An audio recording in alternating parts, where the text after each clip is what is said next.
Nasubukan niyo na bang sumakay sa Bumblebee? Ako kasi hindi pa at hindi ko nasusubukan.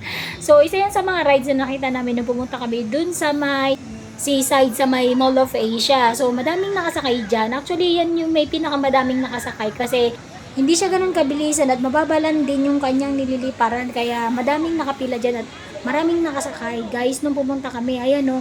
So, mas maganda ding sumakay talaga kapag kahapon at paggabi na kaysa sa umaga kasi napakainit.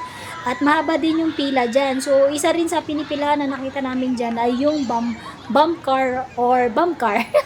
So, yung bump car, nasubukan ko na kasi yun madaming beses na sa Enchanted Kingdom. Kaya hindi na rin kami pumila doon sa may bump car. Yun sana yung gusto naming sakyan kasi medyo masikip lang yung area.